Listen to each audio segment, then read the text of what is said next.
Porque vamos a ver un tema muy interesante, muy importante para nuestro caminar sano y correcto en Cristo Jesús. Y le voy a pedir que vaya abriendo su Biblia en el Salmo 23. Salmo 23.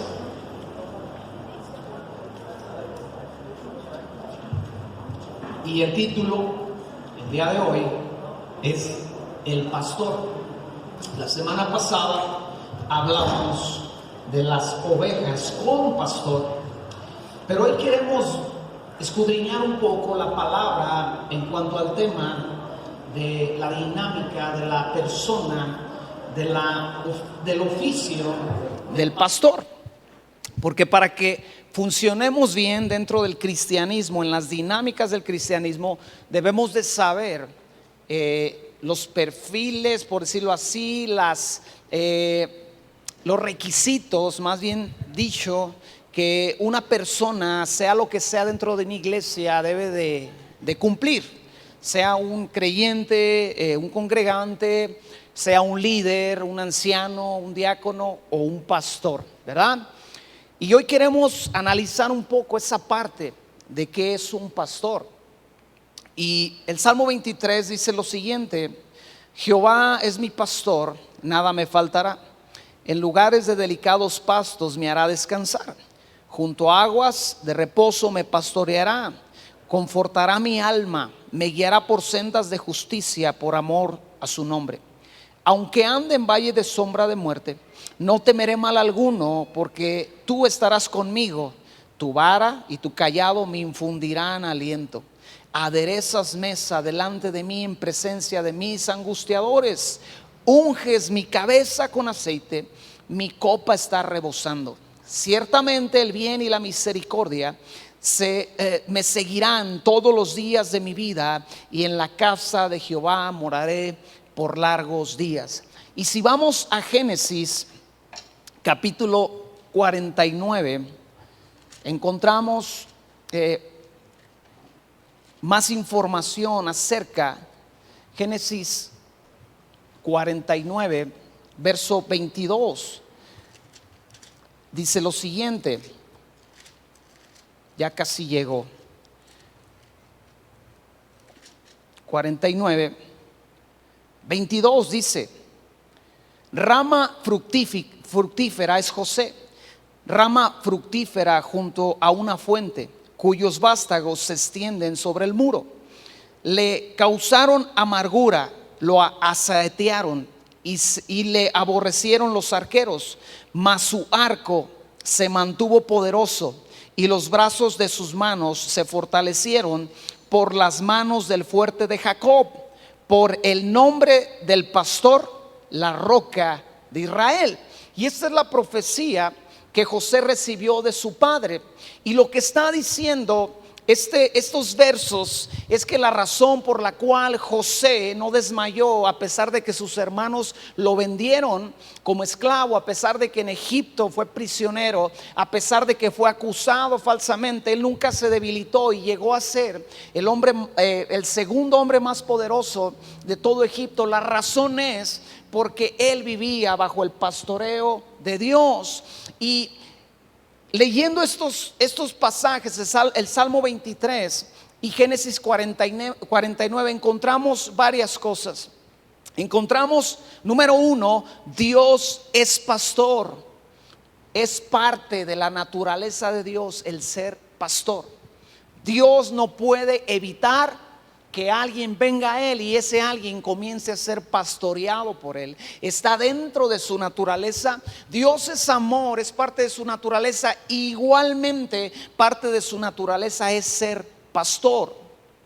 Y el pastoreo de Dios provoca crecimiento. Fue lo que le pasó a José. Él creció. Resistencia, él resistió. ¿Por qué? Porque era sabio, porque era mejor que los demás. No, porque su vida estaba siendo pastoreada por el Dios omnipotente. Firmeza había en sus manos, no se debilitaron. ¿Por qué? Por el pastoreo del Dios Altísimo sobre su vida. Fuerza y fortaleza produce el pastoreo de Dios. Isaías 63 dice lo siguiente en el verso 7, Isaías 73, verso 7, dice: de las misericordias de Jehová haré memoria, de las alabanzas de Jehová conforme a todo lo que Jehová nos ha dado, y de la grandeza de sus bendiciones hacia la casa de Israel, que les ha hecho según su misericordia y según la multitud de sus piedades. Porque dijo: ciertamente mi pueblo son hijos que no mienten, y fue su Salvador. En toda angustia de ellos él fue angustiado, y el ángel de su faz los salvó. En su amor y en su clemencia los redimió, y los trajo y los levantó todos los días de la antigüedad. Mas ellos fueron rebeldes e hicieron enojar a su Santo Espíritu, por lo cual se les volvió enemigo, y él mismo peleó contra ellos. Pero se acordó de los días antiguos de Moisés y de su pueblo, diciendo: ¿dónde está el que los hizo subir del mar con el pastor de su rebaño? ¿Dónde el que puso en medio de ellos su Santo Espíritu? O sea, el pastoreo de Dios produce también dirección, produce libertad y produce un destino. El pastoreo de Dios me lleva al destino para el cual yo nací. El pastoreo de Dios me lleva a encontrar el camino por el cual mi vida debe de ser dirigida. Entonces podemos decir: Dios es pastor, pero Él ha puesto esa parte de Él en el corazón de hombres, de mujeres y de mujeres, que para que ellos también sean pastores de su pueblo, pastores de su iglesia. Es decir, el corazón de Dios es pastorear, y entonces Él en su gran misericordia deposita en el corazón de su pueblo a hombres y mujeres que en su corazón tienen ese mismo deseo de pastorear. Un día le preguntaron a mi hijo, el más chico: oye, cuando tú seas grande, ¿quieres ser pastor? Y él dijo: no, hombre. Y dijo: ¿por qué?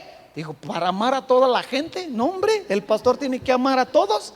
Y como él sabe, ¿verdad?, que no toda la gente es fácil de amar, pues él dijo: yo para qué me meto en broncas, yo veo cómo sufren mis jefes, ¿verdad? Entonces, pero Dios en su misericordia, en medio de su pueblo, ha llamado a hombres, a mujeres que en su corazón les pone esa misma pasión de que la gente llegue al destino que Dios tiene para ellos. Les pone amor, les pone misericordia, les pone compasión, les pone todo lo que hay en el corazón de Dios para poder pastorear a gente que muchas veces no es fácil aún pastorear, pero Dios provee pastores. Acompáñame a Números capítulo 27 y vamos a ver cómo es que Dios llama a personas en medio de su pueblo. Números 27, verso 16.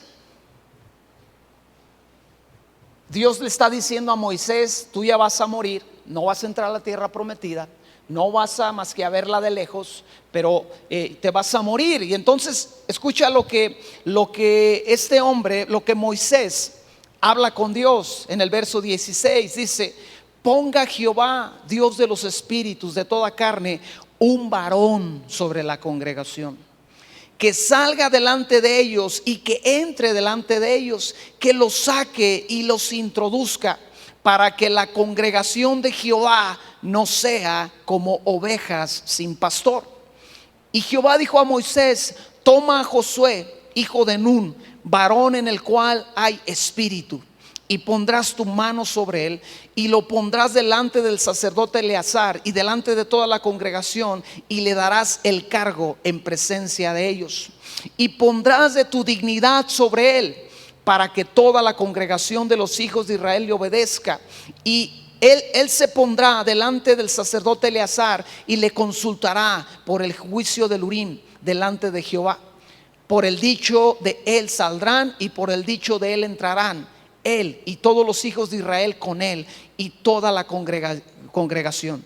Y Moisés hizo como Jehová le había mandado, pues tomó a Josué y lo puso delante del sacerdote Eleazar y de toda la congregación, y puso sobre él sus manos y le dio el cargo, como Jehová había mandado por medio de Moisés.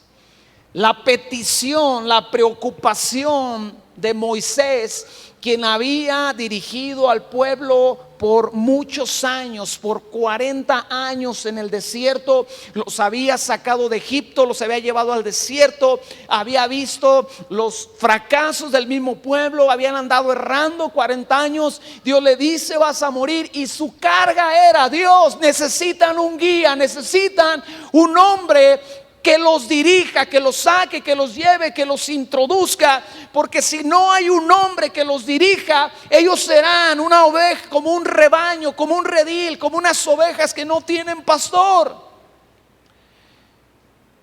Y recordemos la clase pasada, la semana pasada, que una oveja sin pastor, según Jesús, es que está desamparada, no tiene esperanza, está desprotegida. Y número 2, está dispersa, no se sabe juntar, no se sabe congregar.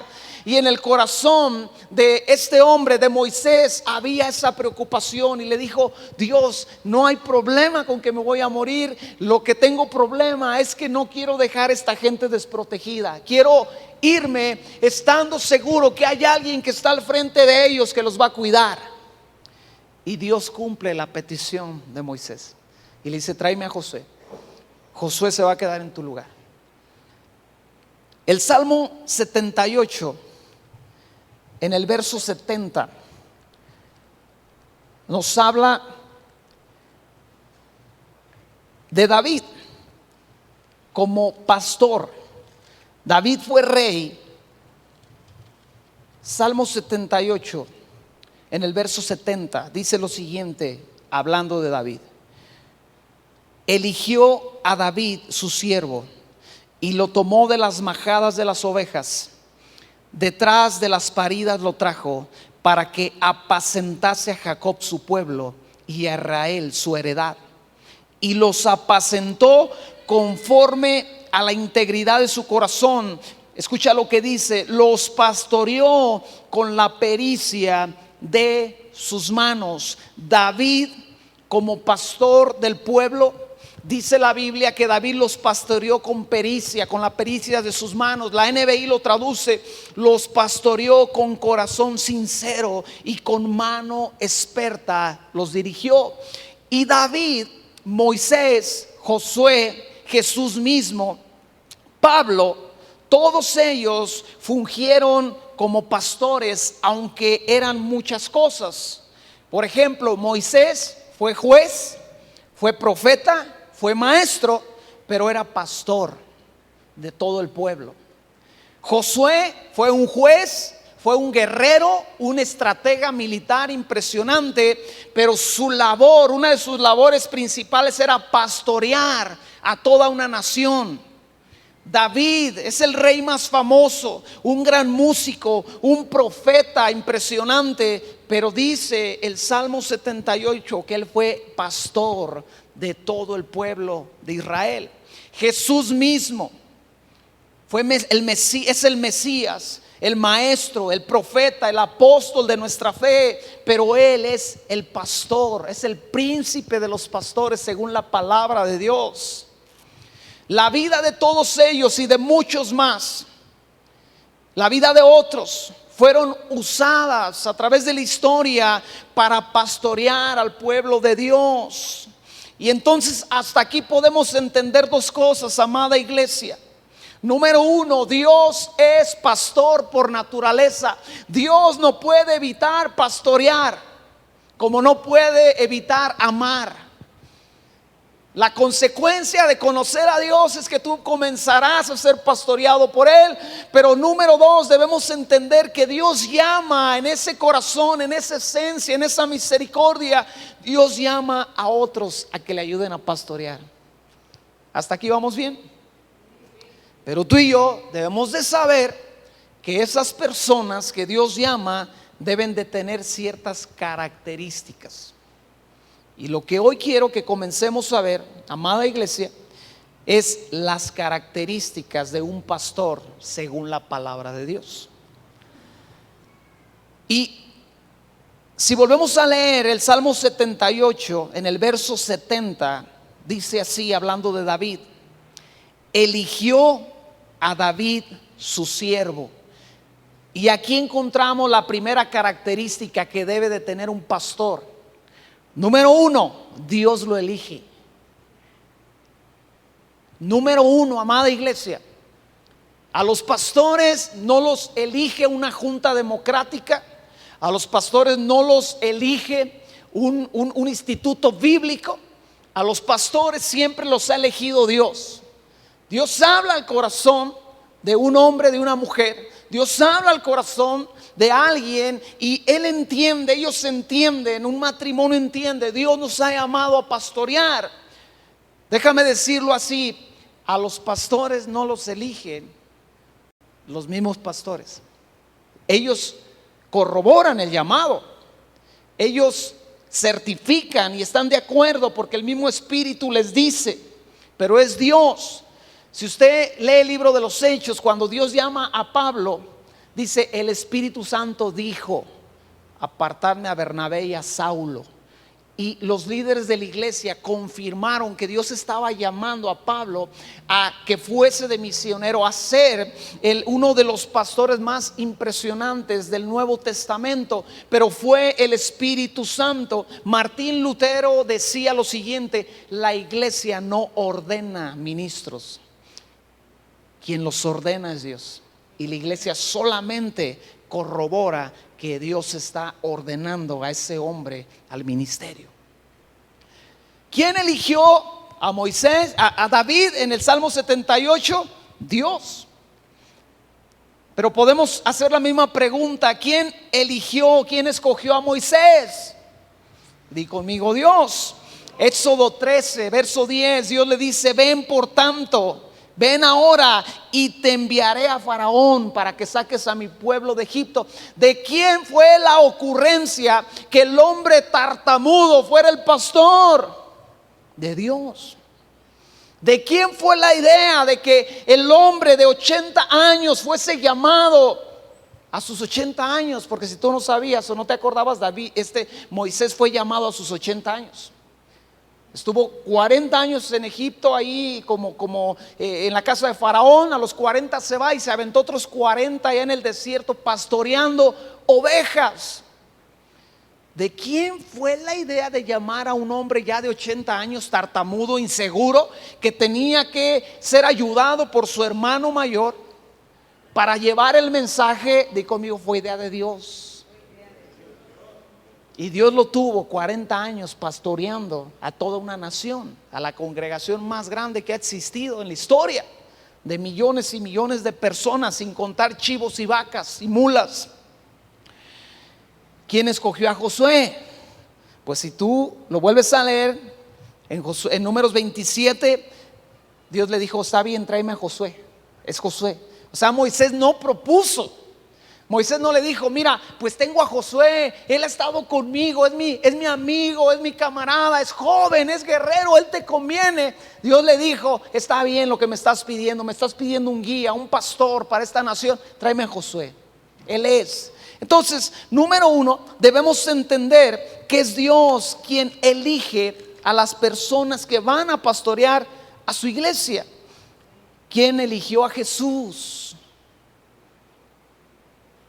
Mateo 3:16, Jesús dice, hablando de Jesús después de ser bautizado, dice: espéreme, ya me brinqué, porque me brinqué, espéreme, todavía no vaya ahí, o si ya está ahí, está bien. Pero ¿quién elige a los pastores? Di conmigo: Dios mismo. Y si ese primer paso no es correcto, entonces encontrarás muchas dificultades en el desarrollo de alguien que pretende ser pastor sin que Dios lo haya elegido, sin que Dios lo haya llamado. Y cada pastor que está pastoreando un redil, no importa si es pequeño o grande, debe de tener en su historia, en su currículum, el día en que Dios le habló y el día en que Dios le dijo: te estoy llamando. Y el día en que vinieron hombres que tenían un caminar más experimentado que ellos, y le dijeron: en nuestro corazón Dios ha puesto. Yo recuerdo en aquel día que yo estaba en esa lucha. Dios, tú me estás llamando, realmente me estás llamando, porque yo no quiero que sean mis emociones, yo no quiero que sea simplemente mi buena intención. Y fuimos a un congreso a Nesa con la iglesia a la cual pertenecíamos. Yo era pastor de jóvenes, éramos encargados de jóvenes. Y le dije yo a Dios, no, ni siquiera le dije a mi esposa, le dije: Dios, yo voy a ese congreso y quiero pedirte que me des una respuesta, porque si tú me has llamado, yo quiero saberlo, y si no me has llamado, también quiero saberlo. En determinado día del congreso, a media reunión, a media predicación, yo estaba sentado pegado al pasillo central, en medio del auditorio, 5,000 jóvenes en ese lugar. Y el que era mi pastor estaba adelante, porque a los pastores los sentaban hasta adelante. Y de repente él se para, comienza a caminar por el pasillo, llega hasta donde yo estoy, me señala y me dice así nomás. Y yo salgo detrás de él. Llegamos al comedor, se sienta, me mira y dice: Dios me dijo que te preguntara a qué veniste. Y yo le dije: yo vine por una respuesta. Y yo le estuve diciendo que me contestara si él me está llamando al ministerio. Y me dijo: pues Dios me dijo que te preguntara y te dijera que él te ha llamado, y que te invitara a entrar al ministerio. Y puso una fecha, puso un día donde sus pastores de él, de Estados Unidos, iban a venir, iban a orar por nosotros y nos iban a ungir.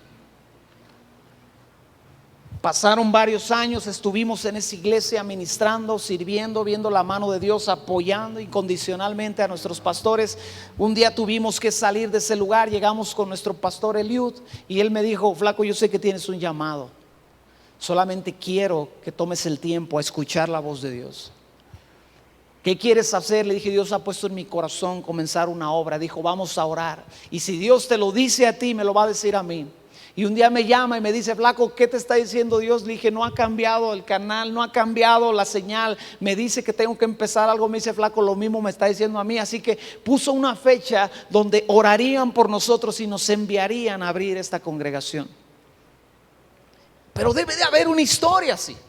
No puede faltar una historia donde ese pastor dice: yo sé que Dios me habló, porque no es casualidad, porque no hay casualidad de que puso en mi corazón lo mismo que le puso a mi pastor, a mi líder en aquel entonces. Entonces Dios llama, es el punto número 1. Pero número 2, Dios capacita a los pastores para que ellos puedan hacer la obra tan importante de pastorear. Si usted va a 1 Samuel capítulo 16, en el verso 13, usted encuentra el lugar y el momento donde David es ungido por el profeta Samuel. Y dice la Biblia: y lo ungió en medio de sus hermanos, y desde aquel día en adelante el Espíritu de Dios vino sobre David. Lo estaba apartando, lo estaba eligiendo como rey, como el siguiente rey de Israel, pero también lo estaba capacitando, porque sin la capacidad de Dios, un hombre, una mujer, un matrimonio no pueden pastorear al pueblo de Dios de una forma correcta. Y tú y yo, como creyentes, debemos de saber cuál es la forma correcta en que un ministro, un pastor para el pueblo de Dios debe de caminar. Muchos de los problemas el día de hoy con los abusos dentro de las iglesias, que siempre ha habido, es porque la gente, la congregación, no sabe definir el perfil de un pastor. Y al enseñarte yo esto, no te estoy diciendo que yo cumplo cabalmente de principio a fin cada uno de los requisitos, pero sí quiero que sepas que hay requisitos que no se pueden brincar y que son imprescindibles que estén en la vida de ese hombre, de esa mujer que pretende pastorear al pueblo de Dios. En Números 27, Dios le dice a Moisés: tráeme a Josué. Y en el verso 20 le dice: y pondrás de tu dignidad, y conmigo, tu dignidad, sobre él, para que toda la congregación le obedezca. No bastaba con que Dios haya dicho: yo elijo a Josué. No bastaba con que Moisés les dijera: yo ya no voy a ser su líder, ahora va a ser Josué. Se necesitaba una impartición en la vida de Josué, una capacitación sobrenatural en la vida de Josué, para que él pudiera llevar a cabo la obra tan impresionante de pastorear al pueblo de Dios. La palabra dignidad es la palabra hod y habla de grandeza. Habla de una forma y apariencia. Habla de imponente. Habla de grandeza, de honor, de honra. Habla de algo potente. Cuando yo llegué a servir a la iglesia de mi pastor Eliud, una de las cosas que me tocó hacer primero fue dar clases de discipulado. Y yo a la vez estaba tomando esas mismas clases de discipulado, y era muy interesante que cuando a mí me tocaba tomar la clase, los maestros se ponían nerviosos conmigo. Y al final me decían: flaco, es bien difícil dar una clase y tú ahí sentado. Yo le decía: pero ¿por qué? O sea, yo estoy aprendiendo algo que tú ya sabes. Me decían: es que no sé, me intimidas. Y yo volteaba y decía: este flaco ñango, porque en aquel tiempo estaba más ñango todavía. ¿Cómo es que te va a intimidar? Y éramos amigos, o sea, éramos amigos. Había un chavo encargado de una misión que ellos tenían ahí en Presa de los Reyes, y a mí me encantaba cómo predicaba ese chavo. Era un joven, un señor joven, el Jera, y me encantaba cómo predicaba. Y yo también iba a ese lugar a poner sillas, a barrer, y él era el encargado. Y él me decía: flaco, cuando tú estás ahí, yo me pongo tan nervioso. Yo le decía: Jera, me encanta cómo predicas. Pero ¿sabe qué es lo que pasa? Que hay una impartición. Yo recuerdo cuando vinieron los pastores de Estados Unidos a ordenarnos al ministerio, a mi esposa y a mí, a mi familia, y oraron por nosotros y le dijeron a la iglesia: aunque los ven jóvenes, aunque los ven muy sencillos, Dios los está llamando y los está invistiendo con autoridad sobre sus vidas. Y entonces por eso usted encuentra que a veces usted ni se da cuenta, y la gente está intimidada o tiene algo de nervio, pero no porque la gente tenga, ¿cómo se le llama eso? Personalidad. Porque ahora dicen que un líder debe tener personalidad y que un líder debe de imponerse con su sola presencia. Y sí hay líderes así, pero no tiene nada que ver con eso. Pablo, el gran apóstol Pablo, dicen los historiadores que era un hombre chaparrito, calvo y nariz de águila.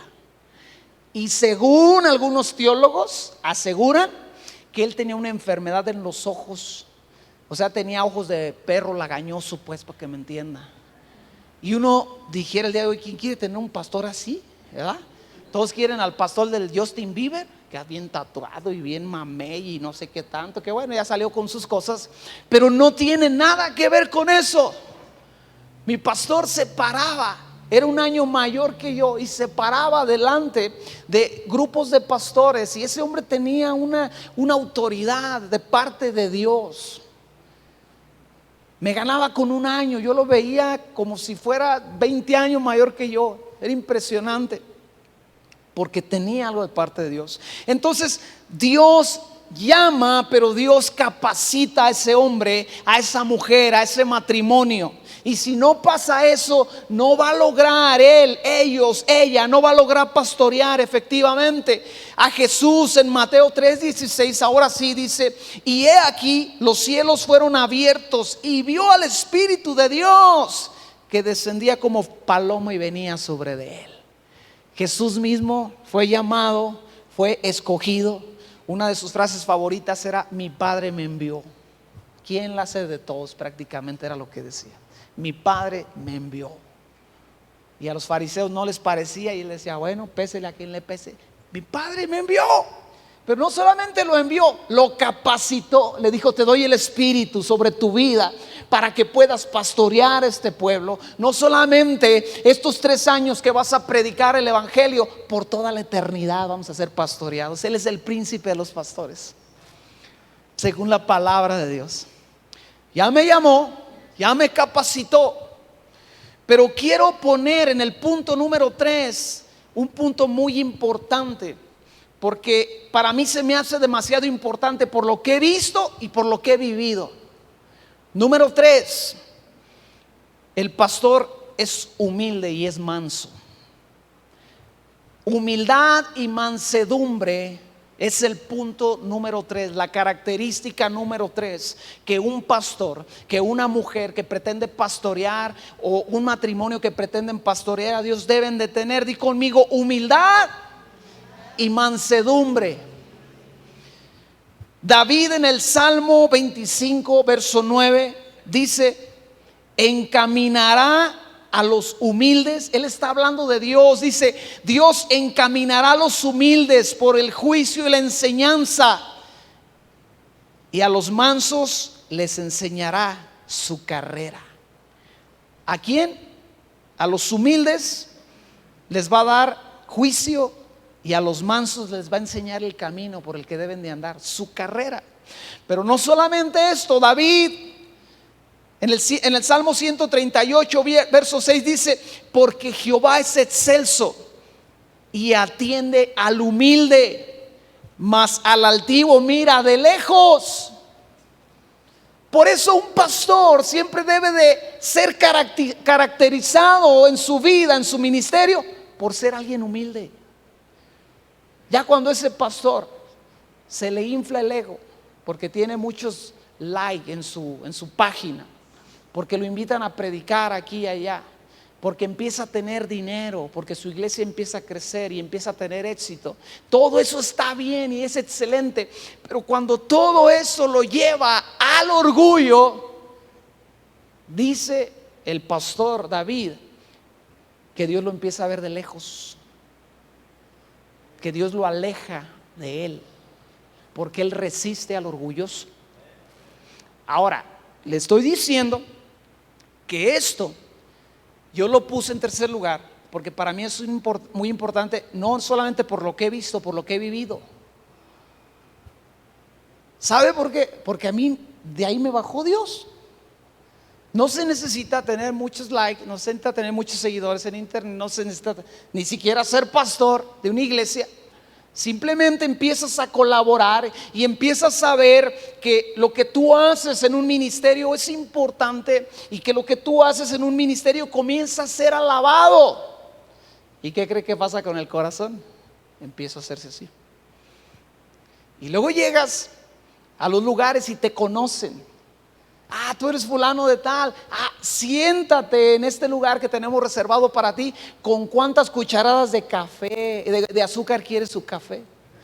Y luego ya ni te preguntan porque ya te saben la medida. Y todo eso, si no es cuidado el corazón, empieza a inflarte el corazón. Y como Dios es tan bueno que no te quiere alejar de Él y no te quiere resistir, mejor te baja de la nube, para que cantes esa: me caí de la nube en que andaba.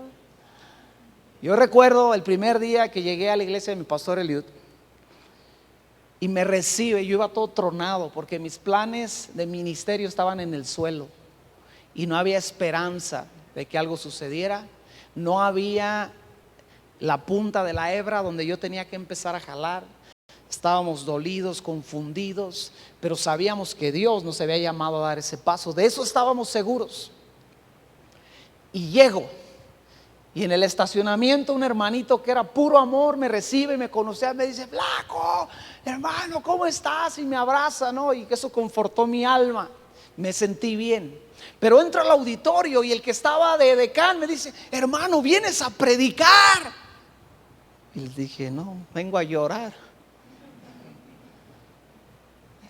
Y entonces Dios me bajó de la nube y me enseñó que los nombramientos no son nada, porque cuando Él quiere te los quita.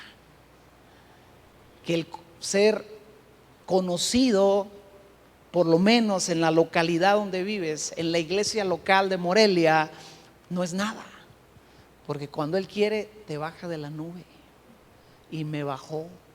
¿Por qué? Porque el orgullo empieza a apoderarse de ti y ya no eres el hermano Alejandro, eres el pastor flaco. Te tumba. Entonces el orgullo es algo que no puede existir, no puede estar en el corazón de un hombre que ha sido llamado por Dios. Y uno debe de resistir con todo su ser al orgullo. Dice Proverbios que la plata se prueba con el fuego, el oro se prueba con el fuego, dice, y con las alabanzas el corazón del hombre. Y le vuelvo a repetir, yo le doy gracias por todas las cosas que me dijeron la semana pasada. Pero después de eso yo tengo que ser capaz de agarrar una escoba y poderme barrer la banqueta de este local. Porque a final de cuentas yo soy como usted, alguien que necesita a Dios en su vida, porque si no su vida es un desastre. Alguien que tiene dos manos que Dios quiere usar en lavar baños. Sí, a mí se lo he dicho, a mí me encanta. Cuando tengo que contribuir al aseo de este lugar, yo pido el auditorio. A mí déjenme el auditorio, no porque no me guste lavar baños, sino porque me encanta. Siento tanta satisfacción barrer y luego trapear y acabar todo sudado. Y digo, Dios, si sudé toda la semana para llevarle de comer a mi familia, ¿cómo no voy a sentir gozo de sudar por trapear el lugar donde mis hermanos se paran a adorarte o se postran a adorarte? Moisés, en Números 12, verso 3, Dios hablando de él dice: y aquel varón, Moisés, era muy manso, más que todos los hombres que había sobre la tierra. Dios escogió al hombre más manso. ¿Por qué lo escogió? Porque sabía hablar. No sabía hablar. Él dijo: estoy tartamudo. Pero era manso. Dios ocupaba a alguien manso. En el currículum de un liderazgo de este mundo debe de haber el carácter para agarrar a la gente y decirle: órale, desgraciado, tú para allá y tú para acá, y usted cállese, usted siéntese y usted lárguese. Pero en el currículum de Dios, para que alguien pastoree, ese hombre debe de ser tan manso que soporta las cosas como las que soportaron estos hombres. Un David que fue perseguido injustamente y corrió con mansedumbre. No fue bruto, le corrió. Otro hombre como Moisés, que cuando vinieron y le dijeron: hey, ¿tú quién te sientes? ¿A poco crees que solo a ti Dios te ha llamado? Él se postra delante de la presencia de Dios, mientras los otros lo señalaban y lo vituperaban. Y cuando tú haces eso como pastor y aguanta los insultos, hay gente que te dice: no, es que no sabes usar tu autoridad. O debes de preguntarte si estás haciendo bien las cosas. Yo digo, bueno, entonces Moisés no estaba bien. Entonces David no estaba bien. Entonces Pablo no estaba bien, porque si usted recordará, a Pablo se lo tupieron los de Corinto. Y dijeron: ¿ese quién es? En sus cartas muy machín, pero cuando está aquí, ¿qué? ¿Ese qué? Chaparro, pelón, narizón, ojos de perro, lagañoso, yo creo decían de él. Y él aguantó y les escribió, les dijo: cuando vaya no quiero usar mi autoridad. Y aguas cuando un pastor, por manso que sea, usa su autoridad. Le doy gracias a Dios que en todos los años que tenemos en esta congregación no me ha tocado sacar a nadie de la iglesia.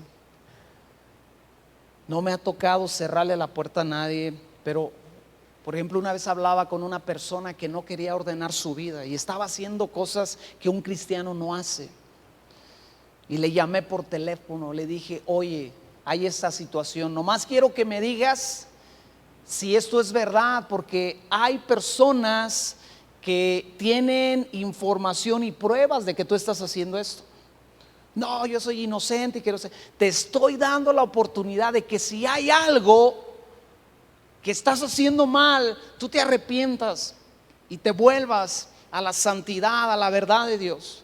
No, yo soy inocente y que esto y que aquello, además esto se tiene que arreglar con testigos. Le dije: no, la Biblia dice, Jesús dijo: si tu hermano peca contra ti, ve con tu hermano y habla con él.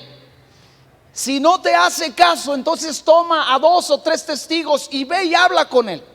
Y si no te hace caso, entonces dilo a la iglesia y tenlo por gentil, por incrédulo, por hijo de Madame Sassou. Y yo le dije: tienes que entender que yo estoy dando el primer paso. Y estoy viniendo contigo a decirte que hay personas que tienen las pruebas de que tú estás haciendo algo que no es de un cristiano y que está afectando tu testimonio y el testimonio de la misma iglesia. Porque tú vas a mi iglesia, a mi congregación, y tú estás haciendo cosas que no se deben de hacer. No, yo no he hecho nada. Le dije, ok, entonces vamos a decir otras cosas que no es que me dijeron o que gente tiene información, cosas que a mí me constan. Es esto y es esto y es esto. Y dijo, no, pastor, yo me retiro. Dije, te estoy dando la oportunidad que te arrepientas, que reconozcas tu pecado, que te vuelvas a Dios. Yo me retiro. Le dije, yo no te estoy corriendo. Yo solamente estoy dando el primer paso donde yo como pastor te tengo que confrontar con que tu vida está mal. Si tú decides abandonar es porque tú no te quieres arrepentir y reconocer que estás viviendo mal. Y quiero que quede bien claro, yo no te estoy corriendo. Tú estás abandonando la congregación porque tú no quieres cambiar tu vida. Pero nunca me ha tocado correr a nadie. Pero aguas cuando el pastor saca la vara. Aguas. No me gusta, no nos gusta. La otra vez platicábamos con unos matrimonios lo difícil que es disciplinar a los hijos. Y lo que dice la Biblia, o sea, ninguna disciplina causa alegría. O sea, yo nunca le dije, le tengo que dar a mi hijo porque se portó mal. Aleluya, Dios, el gozo de tu salvación. Lo suenas y acabas llorando con ellos. No está chido. Pero dice la Biblia que produce un fruto de arrepentimiento. Pablo, que era todo un hombre de Dios, todo un corazón de Dios, paciente, les dice a los de Corintios, por un hombre que estaba pecando peor que los del mundo, dice, sáquenlo y entréguenselo a Satanás. Y la gente el día de hoy se espanta porque tú llamas la atención nada más, porque tú dices algo muy, porque tal vez hablaste fuerte, o porque hablaste con alguien tan directamente. Ahora, yo te quiero decir algo. Yo tuve esta plática con esta persona después de años de esperar. O sea, no fue que el mes que le conocimos, al año que no, fueron años de esperar un cambio en su vida. Pero como no cambió, su maldad iba a más y más y más.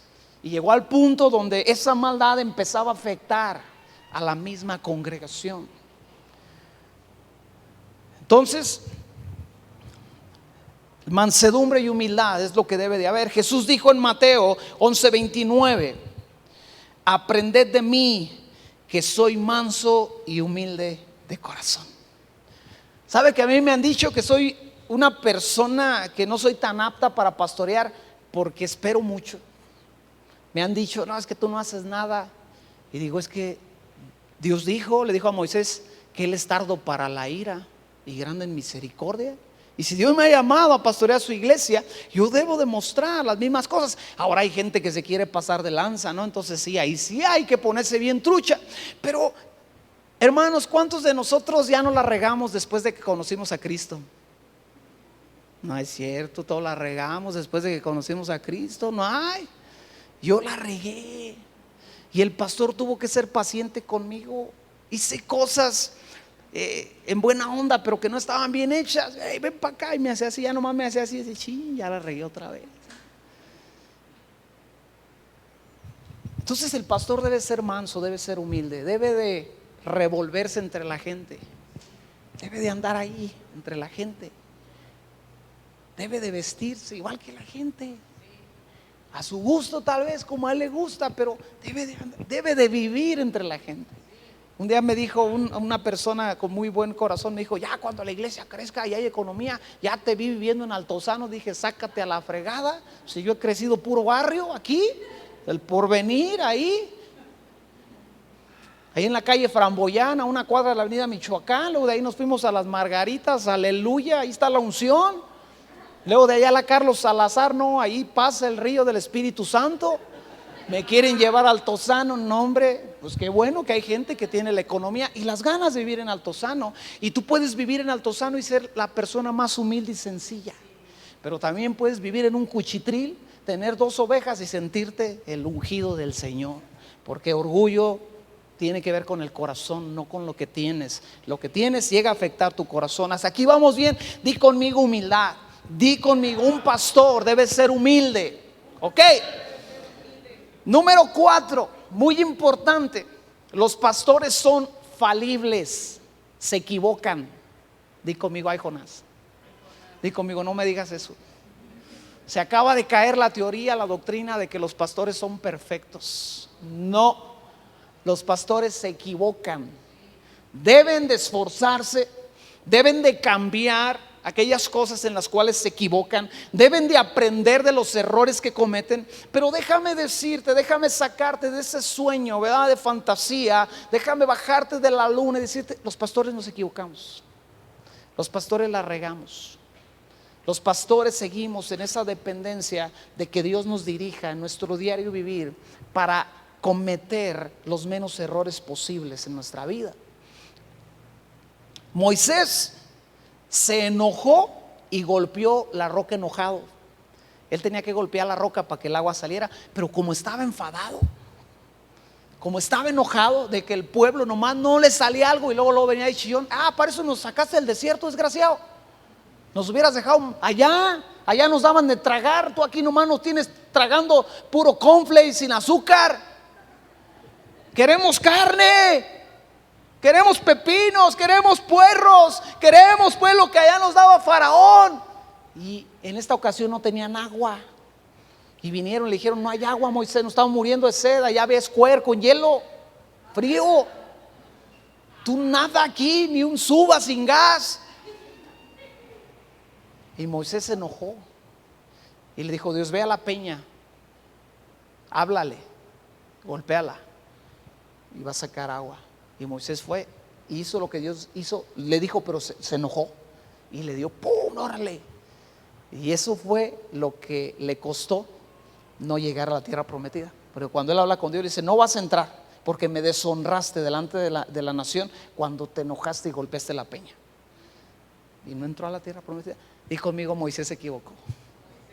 Eso estuvo leve, porque luego Moisés se casó con una egipcia. Chale. Y vinieron Aarón y su hermana María y le dijeron, hey, ¿tú qué traes? Lo señalaron, pero a la hermana le dio lepra por andar de criticona. Los pastores nos equivocamos. Josué hizo un pacto con otro pueblo sin consultar a Dios. Y ellos llegaron, eso está en Josué capítulo 9. Los gabaonitas vienen porque sabían que les tocaba ya muy pronto que Josué llegara con todo el ejército y acabara con ellos. Y ellos maquinan un plan y dicen, esta nación nos va a destruir, así que agarran panes viejos, odres viejos, ropa vieja, ¿verdad? Se fueron allá a la Pedregal y se surtieron de todo eso. Y entonces ahí echaron en sus burros y llegaron con Josué y le dijeron, dijo Josué, ¿quiénes son ustedes? Venimos de tierras bien lejanas y venimos a hacer un pacto con ustedes, queremos ser sus amigos. Y Josué, el pastor, el estratega militar, tenía que ir con Dios y decirle, Dios, ¿quiénes son ellos? ¿Qué hago con ellos? ¿Le entro a la tregua o no? Josué, sí, qué buena onda, vamos a hacer pacto. Y hacen pacto y resulta que eran vecinos, estaban cerca. Y esos gabaonitas se convirtieron en un pueblo indestructible por el pacto que Josué hizo con ellos. Es así, para que se dé una idea, es como cuando Santana vendió nuestra tierra en aquellos días. Algo así estuvo el error, más o menos así, para que sienta ahí en el hígado como mexicano, ¿no? Se equivocó, la regó. Curiosamente es uno de los pocos errores que cometió Josué. Tiene un historial casi perfecto, con detalles tan pequeños como este, que no fueron la gran cosa, comparado con David. ¿A cuántos les gusta el personaje de David? Me encanta, después de Jesús es mi personaje favorito, pero ahí le va. David hizo un censo y ese censo trajo mortandad al pueblo, porque David dijo, yo quiero saber cuánta gente tengo en mi ejército. Como nos ha ido tan bien, como yo soy el rey David, como Dios está conmigo, yo quiero un censo donde a mí me digan cuánta caballería, cuántos soldados rasos, cuántos tanques tengo, ¿verdad? Cuánto tengo aquí, cuántos generales, cuántos hombres de guerra tengo. Y Joab le dijo, no hagas eso, no es necesario, no incites la mano del Señor. Dijo aquí, ¿qué te importa? Tú ve y haz el censo, y hace el censo y viene una mortandad a la nación, porque su pastor se equivocó. Pero había otro detalle con David, un pequeño detalle que no pasa con los pastores el día de hoy, los hijos de los pastores. David no reprendía a sus hijos como debería de hacerlo, y tuvo a un Joab que se le rebeló y lo quiso hasta matar. Pero no solamente eso, tuvo un Adonías que le quiso usurpar el trono en sus últimos años de vida. Y dice la Biblia en Primera de Reyes 1:6 que este hombre Adonías era guapo, era hermoso, era bello, estaba bien impresionante, y David nunca le llamó la atención, no usó vara con él. Papás, ojo, si no le damos a nuestros hijos, el día de mañana nos van a querer usurpar la autoridad. ¿Sabe por qué mi jefe sigue siendo el jefe hasta el día de hoy? Porque cuando me tocaba me daba con cinturón. Él no conocía las varitas, él no fue cristiano, hasta ya de grande se convirtió. Entonces nos tocaba, gracias a Dios, cinturón. A mis hijos les tocó la vara pequeña, que hoy íbamos a traer algunos regalos de vara y se nos olvidaron, porque por ahí hay papás que queremos regalarle una varita, ¿verdad? Porque tu hijo necesita caminar en esa línea de autoridad, de sumisión. Pero mis hijos fueron de varita chiquita y luego varita grande, y ya luego cuando la varita grande nacía, pues ya les tocó cinturón. Órale. Pero el jefe sigue siendo el jefe, ¿verdad? Porque hay reprensión. Pero David no lo hacía, el rey David, el de las mañanitas. No reprendía a Absalón porque era guapo, porque era bello. Ay, mi niñote, véngase para acá. Y el grandote ya no. Y Adonías tampoco. Porque te digo, eso no pasa con los hijos de los pastores el día de hoy. Son perfectos nuestros hijos. Di conmigo, la neta no.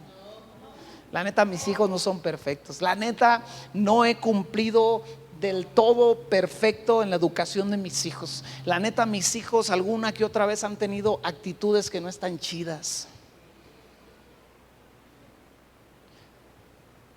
como todos los demás hijos, ¿verdad? Y es curioso, y eso vamos a ver en un punto más adelante. Es curioso que muchas veces pasa de que la iglesia trae a la familia, una familia que está dentro de la iglesia trae a sus hijos con el pastor porque sus hijos están en rebeldía, ¿verdad? Y ese pastor ora por ellos, los aconseja, los regaña, ¿verdad? Si es extremo como uno que yo conozco, se quita el cinturón y se lo suena ahí delante de los papás. Hay pastores que se han sonado a los chavillos de su congregación porque le faltan el respeto a sus padres, ¿verdad? Y luego esa misma familia, cuando el hijo del pastor se equivoca, en vez de ir y decir, hijo, no manches, dedazo, órale, y aquello y lo otro. Entonces tenemos que ser conscientes. Y no estoy diciendo, tienes que entender que esto no justifica el hecho de que ellos se hayan equivocado. No justifica, ellos se equivocaron, yo también no. Porque también te quiero recordar que cada vez que David la regó, en todos buscaba arrepentimiento y buscaba una restauración con Dios. Ahí te va la más gruesa que hizo: adulteró y asesinó. Primero adulteró, se quedó, se enredó con la mujer de otro de sus hombres leales, y luego lo mató para que se quedara todo bajo la alfombra. Pero como Dios es bien bueno y Dios resiste al orgulloso, le dijo, bueno, te voy a tumbar tu teatrito. Se lo tumba. Y David corre el arrepentimiento. La consecuencia fue que el hijo que tuvieron se murió, y David dijo, me someto a Dios porque la regué. O sea, el pastor se equivoca, pero tiene que volverse al arrepentimiento. Arrepentimiento es cambiar, ¿verdad? El estilo de vida, la forma de hacer las cosas. Y como pasó muchas veces, tú te equivocas y luego te das cuenta, pero no puedes seguir haciendo las mismas cosas que dañaron a la gente. Tienes que cambiar esas cosas. Tienes que ir con Dios y decirle, ayúdame, porque si tú no eres, yo no puedo, no sé cómo hacerlo. ¿Hasta aquí vamos bien? El último punto que vamos a ver el día de hoy: los pastores son quebrantables. Los pastores tienen la cualidad en la Biblia de que se quebrantan. Pasan por momentos difíciles. Eso que luego se ve en la tele de un pastor con una iglesia bien chida, que todo está bien, y si de pilón es un pastor que habla del evangelio de la prosperidad y que ven a Cristo y todo te va a ir bien y que está bien chido y que en mi casa no hay problemas, déjame decirte, un pastor en la Biblia pasa momentos difíciles. Moisés en Números 11 versos 11 al 15, en esos versos el pueblo estaba exigiendo carne, querían carne. Moisés no tenía 3 hijos pidiéndole carne. Moisés tenía una nación que muchos calculan en 2 millones de personas diciéndole queremos carne, queremos ir a Carl's Jr. Ya nos cansamos de las lentejas y están friegue y friegue y friegue. Y escucha lo que él le dice en esos versos. Le dice a Dios: yo no puedo con esta carga. Pero escucha lo que le dice: quítame la vida. Y no es que Moisés tuviera un espíritu de suicidio, no es que Moisés tuviera un espíritu de muerte detrás de él. Es que Moisés estaba tan cansado de la situación que le dice a Dios: Dios, si me matas es mejor, porque yo no aguanto. Dime qué tiene que ver esta escena con la escena de un pastor que no pasa tiempos difíciles, un pastor, un líder que dice: no, el líder tiene que ser siempre para adelante, puro Beli para revivir, hermanos, pura unción. Pregúntale a este tipo, este estaba ahí llorando: mátame mejor, no puedo con esta gente. Tú me dices que los guíe, pero mira cómo son. Y estaba llorando, chillando a moco tendido. Josué en el capítulo 6, en el capítulo 7 de su libro, versos 6 y 9, él está queriendo conquistar la ciudad de Ai, pero no se le da porque había alguien del pueblo que había tomado el anatema, había faltado a lo que Dios les dijo. Y la actitud, la respuesta ante tal cosa de Josué, el gran estratega militar, es que se rasgó sus vestidos y se puso ceniza en la cabeza y se quejó con Dios. Dios, ¿qué onda? Tú me hiciste pasar este pueblo del Jordán. Tú me dijiste por medio de Moisés que yo los iba a meter. Tú me hablaste a mí, tú me diste tu espíritu aquí. Él vive dentro de mí, pero estoy fracasado, estoy fallando, no estoy logrando mi objetivo. Se rasga los vestidos, se pone tierra en la cabeza, ceniza, y está llorando delante de Dios, porque eso le pasa a un líder, a un pastor. Llegan momentos en su vida donde no puede más y llora delante de Dios. Entiende y sabe que es difícil la situación y tiene que seguir adelante. Y eso no tiene nada que ver con el líder que muchas veces nos proyectan,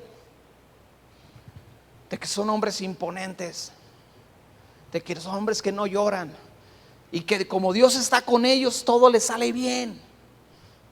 A un pastor llamado por Dios no todo le sale bien. David, en Primera de Samuel capítulo 20 verso 41, David llora con Jonatán. Ahí lo están persiguiendo para matarlo. Él todavía no es rey, él es escudero, es general del rey Saúl. Pero el rey Saúl 2 veces lo quiere matar y lo quiere clavar contra la pared con una lanza. Y David esquiva la lanza y habla con Jonatán, con el hijo del rey, y le dice: tu padre me quiere matar, yo me voy a ir. Y Jonatán, que era su amigo, le dice: mira, vamos a hacer lo siguiente, escóndete en el bosque, yo voy a platicar con mi padre y lo voy a persuadir una vez más de que no te haga daño. Y si mi padre dice que no te va a matar, yo voy a salir con mi paje de armas y yo voy a disparar una flecha. Y si yo le digo: hey amigo, la flecha está más para acá de donde tú estás, quiere decir que te puedes volver porque no hay peligro. Pero si yo le digo a mi paje de armas: la flecha está más allá, quiere decir que está resuelto en el corazón de mi padre que te va a matar. Y sale Jonathan, lanza la flecha. David está en el bosque escondido y lo que oye es lo siguiente: la flecha está más allá. Y eso quiere decir que lo iban a matar. David sale del medio de del bosque, de los árboles, y comienza a caminar al encuentro de su amigo Jonathan. Y dice la Biblia que antes de llegar a abrazarlo se postró 3 veces. ¿Sabes qué habla eso? Un hombre quebrantado, deshecho, un hombre traicionado, pero era un hombre llamado por Dios. Y Dios le estaba enseñando a David: a lo que te estoy llamando, a lo que yo te estoy dirigiendo, en ese lugar hay dolor, hay quebranto. Y no solamente ahí, David se convierte en esa huida en el jefe de 400 o 600 hombres, no recuerdo ahora el número, creo que son 600. Y ellos van a pelear con los filisteos, a favor de los filisteos, y a David lo mandan a la fregada a los filisteos porque no confían en él. Y cuando llegan a Siclag, cuando llegan a la aldea donde ellos estaban, donde estaba su campamento, encuentran que ya había sido robada y sus esposas y sus hijos habían sido llevados cautivos. Y todos los hombres de David se pusieron a llorar amargamente, dice la historia, y David estaba llorando con ellos. El hombre que Dios llamó y capacitó se encuentra llorando porque no hay otra cosa que hacer más que llorar. Pero se pone peor, porque en el verso 6 del capítulo 30 de primera de Samuel, ahora los hombres dicen: vamos a matar a David porque David tiene la culpa de todo esto. El pastor tiene la culpa. Y un pastor pasa por esos tiempos difíciles, cuando es culpado de las cosas que él no tiene la culpa, sino las circunstancias de la vida o el trato de Dios para la congregación los lleva por ese lugar para que le busquen. Pero usted no sabe la cantidad de veces que los pastores tienen que escuchar acusaciones de: mi vida es un desastre por tu culpa. Una vez una mujer echaba en cara que su pastor no hacía nada por ella, y ella no venía a la iglesia, y el pastor decía: ella no la buscaba, ni a ella ni a su familia, aunque el pastor le hablaba, la invitaba, le mensajeaba. Y era una hermana que tenía 20, 25 años en la iglesia. El pastor va a visitarla y ella le dice: usted no está preocupada por mí porque no me ha llamado. Y el pastor le había llamado, ahora la está visitando. Y el pastor le dice: ¿por qué no has ido a la iglesia? Dice: es que mi economía está mal. ¿Y por qué está mal tu economía? Porque saqué aquí, saqué allá, pedí allá, tapé acá, destapé acá. Y su economía era un desastre después de 25 años de ser cristiana. Pero ¿quién tenía la culpa de que no iba a la iglesia? El pastor. Cuando la culpa era de ella, porque hace 25 años tenía que haber entendido que su economía tenía que haber sido sujeta. El pastor le dijo con mucho amor y cariño: cada día yo me levanto a preparar un mensaje, buscar el corazón de Dios para tener un mensaje que su pueblo necesita escuchar. Y cada domingo yo estoy en el púlpito predicando con todo mi corazón un mensaje que yo sé que es lo que la iglesia necesita oír. Pero tú no estás ahí para escuchar lo que Dios quiere hablar a tu corazón. Pero ella dijo: la culpa es suya y mis hijos son un desastre porque usted tiene la culpa. Usted tenía que arreglar mi vida.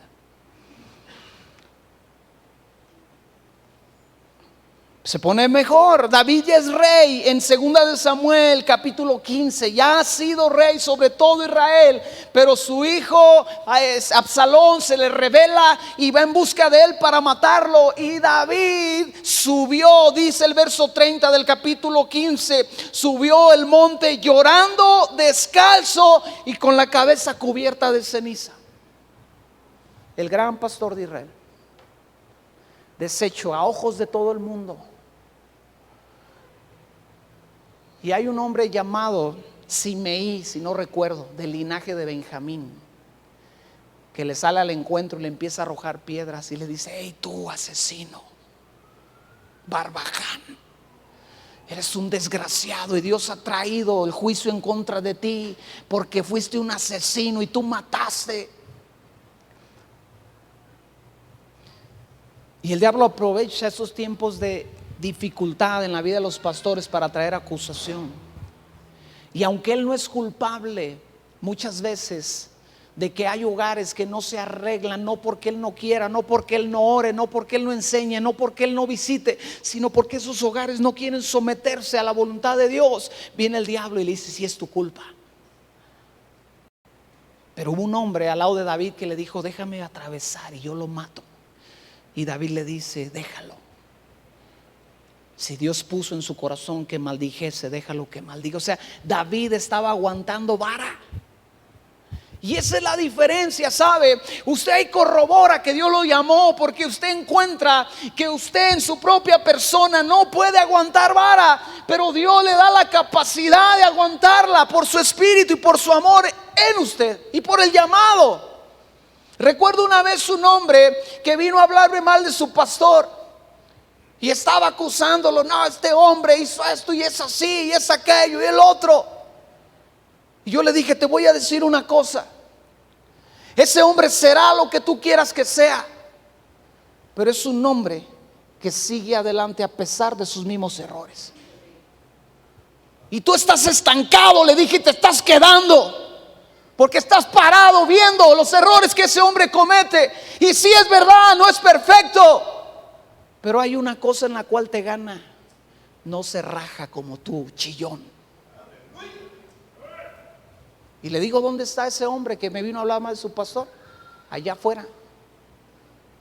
Tenía un llamado de parte de Dios, dígame si lo está cumpliendo o no lo está cumpliendo.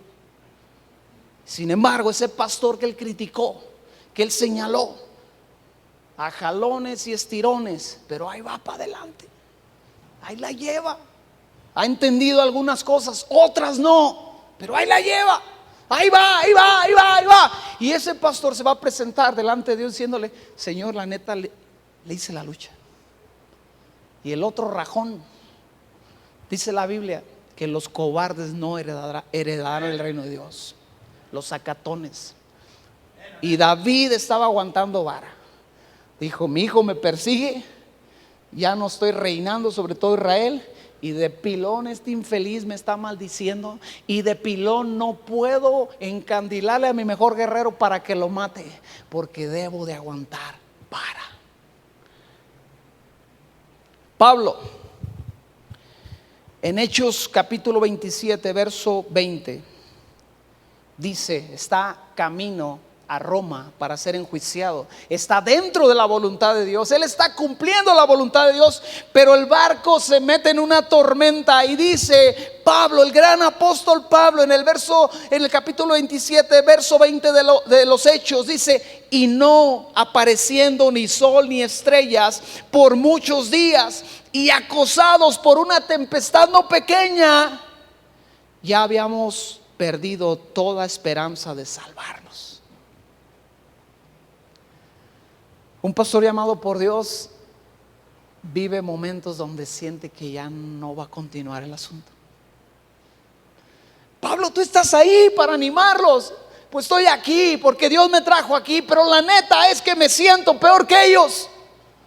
La neta es que me siento como ninguno aquí. Siento peor aún porque en vez de dar esperanza, yo estoy sintiendo que hasta aquí llegó. Y yo me embarqué aquí porque la voluntad de Dios, según yo, era que yo me embarcara. ¿Y cuántas veces el pastor toma decisiones y le va mal a la iglesia por las decisiones que toma? Y todos están agüitados porque las cosas no salieron bien. Pues imagínense cómo se siente el pastor, porque él es el encargado y responsable también de que las cosas no están saliendo como deberían de salir. Y cuando a usted no lo llamó Dios, cuando ese hombre no lo llamó Dios, ese hombre abandona, dice: vámonos. Pablo dijo: había botes salvavidas en ese barco, y hubo unos que se hicieron tarugos, como que iban a ocupar el bote para algo. Y Pablo dijo: déjenlos que se vayan, el bote, la gente no se puede ir, el bote porque no hay barcos salvavidas aquí. No hay. No hay plan B. Para Dios no hay plan B cuando llama a alguien. Para Dios no hay otra opción. Para Dios no hay más. Dios te llama, te escoge y no te suelta. Dices, por aquí. Dios, no quiero. Pues vas a querer. Vente, súbete en mí, yo te llevo. Dios, hoy no quiero predicar. Vas a predicar. Dios, estoy cansado del ministerio, estoy llorando delante de ti, no veo los resultados. Pues sigue llorando, pero el domingo te quiero en la iglesia predicando con pasión mi palabra. Y tú encuentras ahí que no se trata de ti, se trata de Él en ti. Yo siempre le digo a la gente, no me preguntes si alguna vez ha pasado por mi mente cerrar esta iglesia. Pregúntame cuántas veces me han dado ganas de cerrar esta iglesia. No me preguntes si un día he llorado por servir a Dios. Pregúntame cuántas veces he llorado por servir a Dios. Y vas encontrando en el camino y en cada prueba que finalmente, si Dios te llamó, Él te va a sostener. Salmo 22. Bueno, quiero llegar a Jesús, perdón, antes. Mateo 26, verso 38. Jesús mismo está en Getsemaní, está por ser aprehendido, está por ser crucificado en unas horas, va a ser arrestado. Y en el verso 38, lo que Él le dice a sus discípulos, después de haberlos dicho que oren con Él, les dice: es tal la angustia que me invade que me siento morir. Quédense aquí y manténganse despiertos conmigo. O sea, usted tiene que entender lo que está pasando ahí. El Hijo de Dios, a quien no lograron intimidar los grandes fariseos, la religión de su momento, a quien no logró intimidar un ciego que no veía, un leproso que estaba enfermo, a quien no logró intimidar nada ni nadie, ahora está con su pequeño grupo, con los hombres que lo conocen, con aquellos que han caminado con Él por 3 años y unos cuantos meses, y Él les externa su corazón en el momento más difícil y le dice: está la angustia que tengo, que me siento morir. Y todo pastor pasa por esto. Tarde que temprano tiene que ir con alguien, tiene que ir con algunos donde se puede desahogar y decirle: ¿sabe lo que ha pasado? Me ha quebrado el corazón. Lo que he visto, lo que he oído, lo que ha sucedido, aun cuando muchas veces lo que ha sucedido es por sus propios errores que él comete. Y Jesús le está diciendo: siento morir en el corazón, dentro de mí.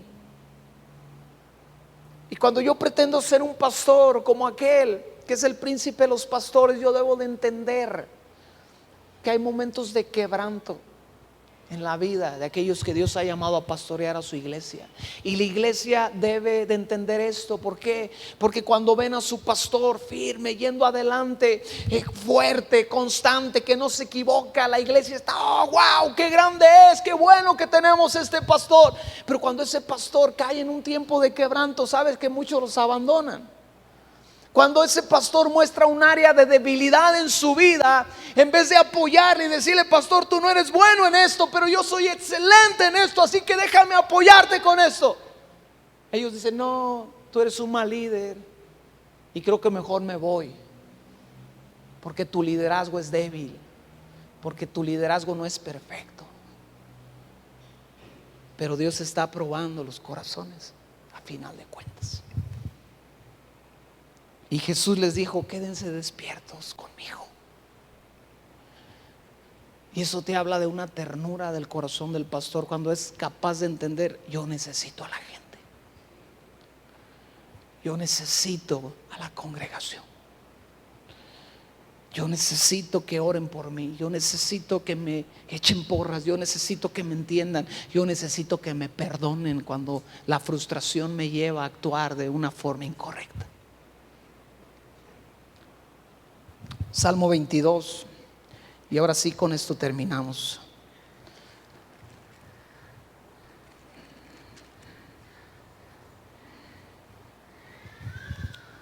Es un salmo profético escrito por David. Dice: Dios mío, ¿por qué me has desamparado? ¿Por qué tan lejos? ¿Por qué está tan lejos de mí tu salvación y de las palabras de mi clamor? Dios mío, clamo de día y no respondes, y de noche y no hay para mí reposo.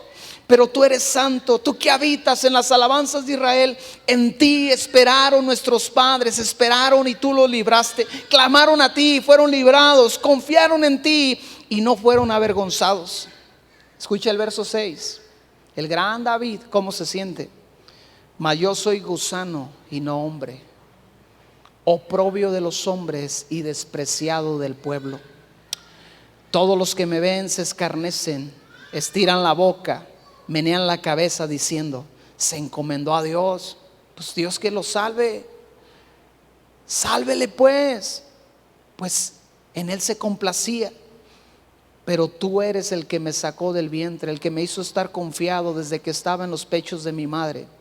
Sobre ti fui echado desde antes de nacer, desde el vientre de mi madre eres mi Dios. No te alejes de mí, porque la angustia está cerca, porque no hay quien ayude. Y dice el verso 12: me han rodeado muchos toros, fuertes toros de Basán me han cercado.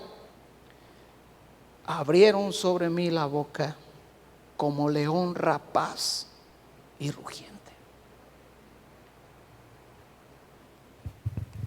Y no hay persona más criticada en una congregación que el mismo pastor. No hay persona más señalada dentro de una congregación que el pastor, porque sus errores se ven más que los de los demás, porque está en un lugar más visible. No hay hijos más criticados en una congregación que los hijos del pastor, porque sus hijos están en un lugar más visible. Pero cuando Dios ha llamado a ese hombre, a esa mujer, a esa familia resiste 1 año, 2 años, 3 años, 5 años, 10 años. Y entonces tú encuentras pastores que han ministrado por 30, 40, 50 años y te escuchas la historia y te platican lo que han vivido.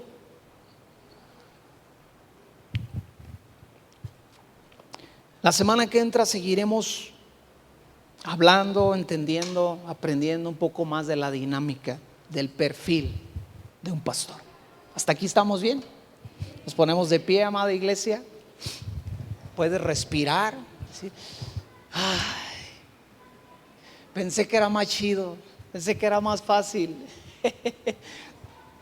Mira, yo sé que a muchos de ustedes Dios les está hablando porque Dios te ha llamado. Y sé que esta enseñanza que estamos dando tiene que ver con eso. Tiene que ver con que Dios ha puesto algo en tu corazón porque tú has sido llamado a pastorear la iglesia, a ayudar. Tal vez dices tú: no, Dios no me ha llamado del todo a pastorear una iglesia, pero yo sé que a muchos de ustedes Dios los está llamando a ser parte de un equipo de pastores dentro de la iglesia que cuidan el rebaño. Y todo esto que acabo de enseñar se aplica a un liderazgo también. Inclinamos nuestro rostro. Padre Dios, gracias por este día.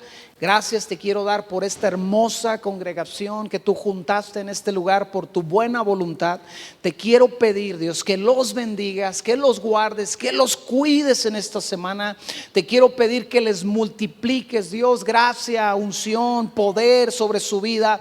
Y te quiero pedir, Dios, que guardes el sustento diario para cada uno de sus días. Dios, te quiero pedir que reprendas al devorador sobre sus vidas en todos los aspectos, en lo económico, en lo material, en lo espiritual, Señor. Que el devorador no pueda robar la paz y el gozo que tú les has dado a través de Cristo Jesús, Padre. Y que tampoco pueda robar el sustento en lo natural, en lo físico, a lo cual, Dios, la bendición que tú les has dado es parte de ello. Así que, Dios, yo los quiero bendecir en tu nombre y te quiero dar gracias por dejarme pastorear a cada uno de ellos, Dios. Y te quiero pedir que me ayudes a hacerlo bien, que le ayudes a mi esposa y a mí, Señor, a ser los pastores que ellos necesitan. Padre, yo los bendigo y te doy gracias por su vida en el nombre poderoso de Cristo Jesús. Amén. Le damos un aplauso a Dios por su bondad infinita.